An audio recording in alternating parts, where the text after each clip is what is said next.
Tonight on Reporting Scotland, the row over the ferry fiasco continues. It's nearly 7 years since work began. Today, the First Minister stopped short of saying sorry. The First Minister has stopped short of saying sorry as the ferry's fiasco goes on.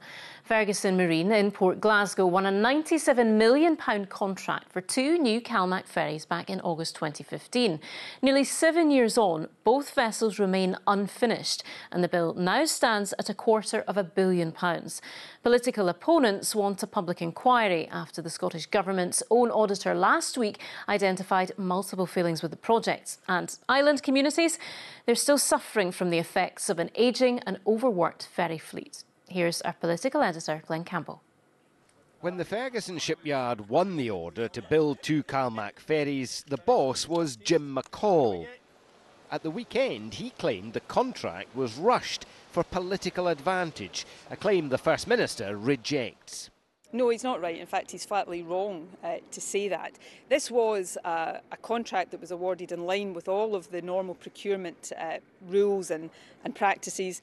What has raised eyebrows is that Holyrood ministers were content to let Ferguson build the ferries when their own ferry company, Seamal, thought that was too risky because Ferguson was unable to offer a full refund guarantee if things went wrong.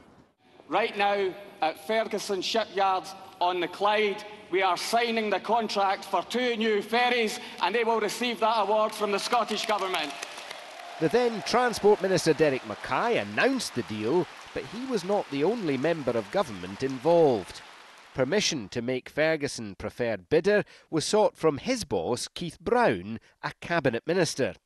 The Finance Secretary at the time, John Swinney, was consulted. So did they have the First Minister's authority? Did you give the go-ahead? It would have been a decision that was taken, like all decisions, by ministers responsible, but I am ultimately responsible for all of it. And did you say go ahead? I didn't say don't go ahead. That is not to say I was the minister taking the actual decision. The Glen Sannocks and the as yet unnamed Hull 802 are now expected to be 5 years overdue and at least 2.5 times over the original £97 million budget. Why don't you put your hands up and say the government got this spectacularly wrong and that you're sorry? I'm obviously very regretful for the fact that the ferries have been so delayed and that there have been such cost overruns. But as the Audit Scotland report says, that is not necessarily the same as saying the contract should never have been awarded. Working to complete the contract, the now nationalised Ferguson Yard has a new chief executive who hopes to deliver the ferries next year. Unless, of course, something else goes wrong. Glenn Campbell, Reporting Scotland.